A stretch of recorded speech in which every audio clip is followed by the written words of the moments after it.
عمتي سألتني، قالت لي اختار دلوقتي، هتتجوز مين دلوقتي حالا، لان الموضوع مش هينفع يطول اكتر من كده. وقتها بصراحة ارتبكت وما كنتش عارفة اقول ايه. ساعتها قلت لها هتجوز هتجوز واحدة من الاتنين يا عمته، بس مش هقولك دلوقتي. ومشيت بسرعة من قدامها قبل ما تتخانق معايا. خرجت بره خرجت بره البيت كمان بعيد، لاني بصراحة كنت متوتر جامد جدا، ومش عارفة اختار بجد، ومش عارفة اقول ايه ولا اعمل ايه. ووقتها شفت حاجة غريبة جدا، وده لما لقيت واحدة بتنط من شباك أوضة ووقعت على الأرض. وقتها جريت ناحيتها، ولما شفتها استغربت، وهي أول لما شافتني اتخضت ووقعت الحاجة من إيديها. ساعتها قلت لها في إيه؟ كنت بتعملي إيه؟ وليه بتنطي من الشباك ده؟ هو أنت ساكنة هنا؟ ردت وقالت لي بقول لك إيه، ابعد عني دلوقتي، لأني تعبانة جدا، ولازم أمشي دلوقتي حالا، عشان لو اتمسكت هروح في 60 داهية. قلت لها كنت بتعملي ايه؟ انطقي على طول بدل ما تتهربي. هو انت حراميه؟ كنت بتسرقي صح؟ طب انا هقول لاصحاب البيت. قالت لي حرام عليك يا اخي، هو انت ما عندكش قلب ولا عندك رحمه؟ عايز توديني في داهيه؟ طب انا عملت لك ايه ولا اذيتك في ايه؟ خبطتني بالعربيه وقلت ماشي، وما كانش اخد باله، وسبتك ومشيت على طول، بدل ما افضحك وبهدلك واخلي الناس تتلم عليك. قلت لها ايه ده كله؟ كل الكلام ده ورا بعضه؟ ده انا لو كنت فتحت راديو ما كانش قال كل ده. يا بنتي خدي نفسك وانت بتتكلمي. وبعدين هو انا قلت ايه؟ مش قلت الصح؟ قالت لي ايوه، انا حراميه وسرقت، بس سرقت لظروف معينه، جعانين ومحتاجين ناكل، وانت ما تعرفش عني حاجه. قلت لها طب تعالي بس، تعالي حطي همي على همك، بس الاول لازم نرجع الحاجه دي لاصحابها. قالت لي وهترجع الحاجه دي بقى ازاي ان شاء الله؟ مسكت الحاجة من ايديها وحدفتها ناحية الشباك لحد لما دخلت كل الحاجة اللي سرقتها عشان ارجع كل حاجة مكانها. واخدتها ومشيت، واخدتها وقعدت على جنب. قعدنا جنب الزرع والخضرة، وقلت لها ها بقى، بتسرقي ليه؟ يعني انتي بنت حلوة، روحي اشتغلي بالحلال. بصيت لي من فوق لتحت وقالت لي وانت هتحس بمين انت؟ وانت شكلك غني كده بشعرك ده اللي عامله توكة. هو انت فاكر الناس كلها شبهك؟ في ناس على فكرة مش لاقية تاكل بجد، مش شبهك. خرجت على الدنيا لقيت كل حاجة متوفرة لك. قلت لها ايه ده؟ هو انت بتحسديني ولا ايه؟ الله اكبر في عينك، بالراحة عليا شوية كده، لأحسن انا مش ناقصك. انا ممنوع عني المصروف اصلا، ومتاخد مني الفيزا، وكل حاجة عندي واقفة الايام دي، ومضطر اتجوز عشان ارجعهم. قالت لي طب استنى، احكي لي كده وقول لي، عايز تتجوز وتاخد فلوس يعني؟ قلت لها ايوه، ابويا حكم عليا ان انا اتجوز من بنات عمي عشان يقدر يديني ورث ويخليني اقدر اتحكم في الفلوس زي ما انا عايز، لانه منع عني كل حاجه. وحكت لها على كل الصرمحه اللي كنت بعملها. قالت لي ايه كل ده؟ هو في حد يعيش عيشه مقرفه زي كده؟ بقى انت عمال تضيع فلوس ويمين وشمال، وفي ناس بتنام من غير عشاء ومن غير اكل. والله دي حاجه غريبه جدا. كويس ان ابوك عمل كده، خليه يلمك ويربيك، مع انها جت متاخر، بس ماشي، اهو احسن ما يسيبك كده. رديت وقلت لها ايه يا بنتي في ايه؟ الامور دي عادي هناك، يعني انا كنت عايش في مستوى معين، المستوى ده بيعيش فيه ناس كتير بيعيشوا بنفس طريقتي بالظبط، يعني دي مش حاجة غريبة. بابا فكر ان انا كده فاشل، بس دي حياة عادية للمستوى اللي انا فيه، فهمتي؟ ردت وقالت لي ايوه فهمت. امشي بقى وسيبني عشان اروح اجيب لقمتين لاخواتي ياكلوهم، لانهم ما كلوش من الصبح. قلت لها استني بس، رايحة فين؟ استني لما اتكلم معاكي، لاني بصراحة مش عارفة اتكلم مع حد من ساعة ما جيت. قالت لي خير. قلت لها انا مش عارفة اعمل ايه في المشكلة اللي انا فيها دي، يعني مش عارفة اتجوز مين، نورين ولا اتجوز مريم؟ العصبية ومجنونة طول الوقت. ردت وقالت لي هو انت حسيت بالارتياح من ناحية مين؟ يعني نورين ولا مريم؟ ردت وقلت لها مش عارف، انا بصراحة كده مش حاسس اي مشاعر ناحيتهم، بس هما الاتنين حلوين، وانا بحب البنت الحلوة. ردت وقالت لي يبقى خلاص مش هعرف افيدك، بس اللي انا شايفاه ان انت تقرب من اللي قلبك يحس بيها، عشان بعد كده ترتاح طول حياتك، بدل ما تكون مضطر طول حياتك انك تكمل مع حد مش عايزه. وسابتني ومشيت. وقتها ما اعرفش ايه اللي شدني في البنت دي، كنت مشدود ليها جامد. ناديت عليها، ناديت ايه ده، انا جريت لانها كانت بتمد بسرعه، وقلت لها استني بس، مش قلت لك هجيب لك اللي انت عايزاه؟ ولا اقولك خدي الفلوس دي، هاتي اكل لاخواتك، واكيد هشوفك تاني، بس اهم حاجه توعديني ان انت ما تسرقيش تاني ولا تمدي ايدك على حاجه. بصت لي وضحكت ومشيت، وانا كنت حاسس اني مشدود ليها جدا. بجد بنت جميله ومحترمه وهاديه جدا، مش شبه مريم المجنونه. ورجعت البيت رغم اني ما كنتش عايزه ارجع، كنت مخنوق قوي وخايف وكمان متردد. دخلت الاوضه وقعدت لوحدي، ولقيت الباب بيخبط، وساعتها دخلت نورين وقالت لي ازيك، عايز حاجه يا يحيى؟ رديت وقلت لها هاتي من الاخر، جايه تقولي ايه؟ عايزه تطلعي من المنافسه ولا عايزه تكملي فيها؟ ويا ترى عندك اسباب؟ ويا ترى مخبيه ايه؟ ولا عندك سر كده ولا كده؟ قالت لي في ايه يا يحيى؟ انا قلت لك ازيك بس، وعشان دخلت اوضتك يعني يبقى في حاجه؟ انا اصلا مستأذنه من عمته وقايله لها، وهي عارفه ان انا هنا دلوقتي، وانا قلت لها ان انا عايزه اتكلم معاك. رديت وقلت لها طب اتفضلي قولي اللي عندك من غير لف ولا دوران، لاني ما بحبوش. ردت وقالت يا واد يا جديد انت، ايه العسل ده؟ بص انا هقولك على طول، اصل مريم جت قالت لي ان انت بتحبها واعترفت لها بحبك، وان هي كمان بتحبك، وان انتوا الاتنين في قصة حب. يبقى ازاي انت حاططني في المنافسة كده؟ يعني دي حاجة ما تنفعش. لو انت بتحبها روح اتجوزها، ليه بتعمل كل ده؟ وبعدين انا شفتها وهي كانت في اوضتك بصراحة قبل ما انت ترجع، ساعتها اتفاجئت باللي هي بتقوله، وقلت لها هي قالت لك ان انا بحبها وانا قلت لها كده؟ قالت لي اه. قلت لها ما حصلش، انا عمري ما قلت لمريم الكلام ده. هو انا اصلا بشوفها ولا بطيقها؟ ده كل ما تشوفني تتخانق، سواء معايا ولا مع حد تبعي. انا معرفش هي عايزه مني ايه.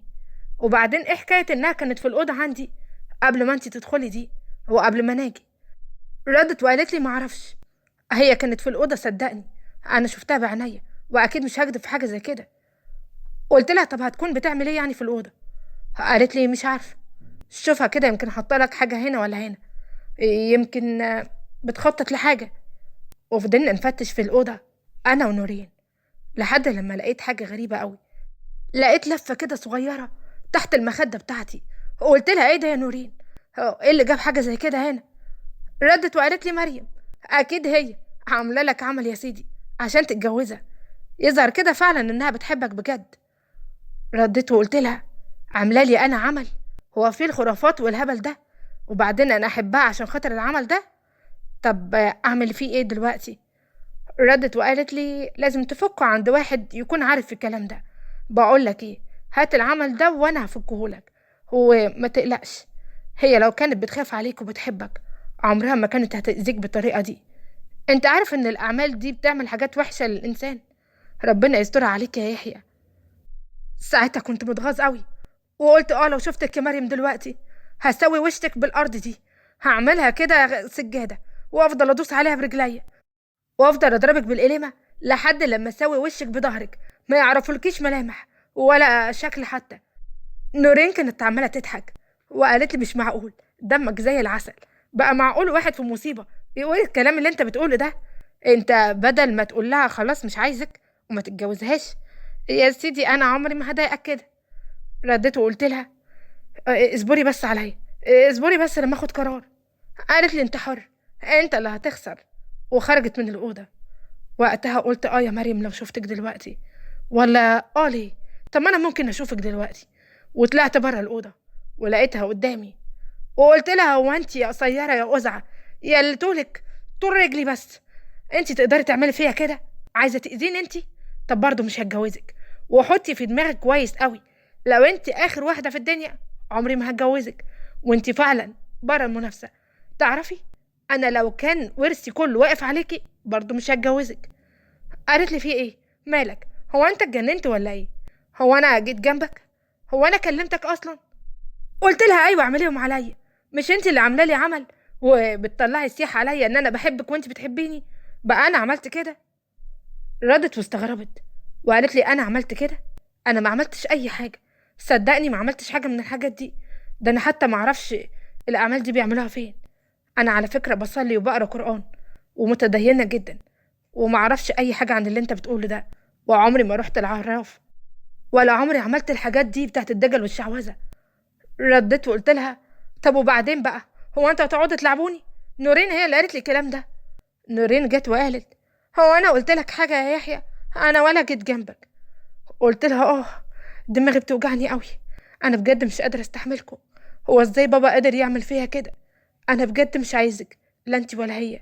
مش عايز حاجه خالص، مش عايز حتى الفلوس ولا الورث. وطلعت بره البيت لاني كنت حاسس بصداع وضغط كبير قوي عليا. بجد ما كنتش عارف اعمل ايه.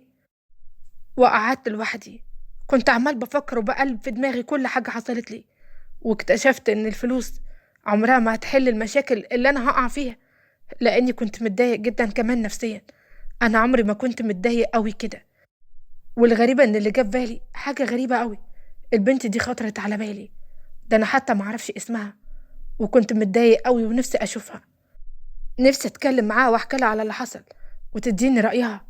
هي قالت ان انا ابص للي قلبي ارتاح لها، وانا قلبي مرتاحش لبنات عمامي، كلهم مش عاجبني وانا مش حاببهم. فضلت ماشي في القريه على امل ان انا اشوفها، لو حتى صدفه، لاني في المرتين اللي شفتها فيهم كانت فعلا صدفه. وللاسف لا شفتها ولا قابلتها. ورجعت دخلت على اوضتي على طول، وقفلت عليا بالمفتاح عشان انام ومحدش يكلمني. عمته خبطت، فتحت لها وقلت لها: ايوه يا عمته، لسه تضغطيني تاني وتضطريني ان انا اتكلم كلام مش عايزه اقوله؟ بصراحه كده الاتنين مش عاجبني، لا نورين ولا حتى مريم. قالت لي: ليه كده بس يا ابني؟ دول مؤدبين ومحترمين وولاد ناس زي ما انت عارف. قلت لها: على فكره ممكن يكونوا مؤدبين ومحترمين، بس انا مش حاببهم عادي. بس انا عايزه اعرف حاجه، هو انا اتجوز ازاي واحده زي مريم دي وهي عصبيه وبتتخانق طول الوقت؟ قالت لي: يمكن غيرانه عليك، عينيها عليك ومش عايزاك تروح لحد تاني. قلت لها: مش مبرر، في فرق ما بين الخناق والغيره والعصبيه، وفي فرق ما بين القسوه. مريم قاسيه قوي، بحس ان قلبها ما بيحنش. اما بقى نورين فكسبت النهارده كسبه كبيره قوي، واتبلت على مريم انها عامله لي عمل، وطلعت هي اللي عاملاه وحطها هنا في الاوضه. يعني الاتنين ما ينفعوش. قالت لي: خلاص يا ابني، قول لابوك ان انت مش قادر تعمل كده، وبصراحه كده انا رايي ان انت تتجوز اللي قلبك يختارها وما تعملش غير كده. قلت لها: الله ينور عليكي، ايوه كده، هي دي الافكار الحلوه اللي تدخل قلبي على طول. انا يا عمته قررت ان انا اتجوز واحده بحبها، ولو حبيت واحده من بنات عمامي هتجوزها، ما حبيتش مش هتجوز خالص. كنت فرحان قوي اني عبرت عن اللي جوايا، قد ايه الكتمان ده بيوجع جوه القلب وبيتعب الواحد. قلت اللي جوايا وارتحت. وفي الوقت ده خطر على بالي سلمى ومشكلتها اللي انا ما حلتهاش ولا اتصرفت فيها. وفي الوقت ده نزلت ورحت العنوان اللي هي قالت لي ان هو ساكن فيه. ولما خبطت ست كبيره فتحت لي ودخلتني على طول، وعرفتها على نفسي وطلبت ان انا اقابله. وفعلا قابلته وقلت له: هاي بقى، مش هتحل المشكله اللي بينك وبين سلمى؟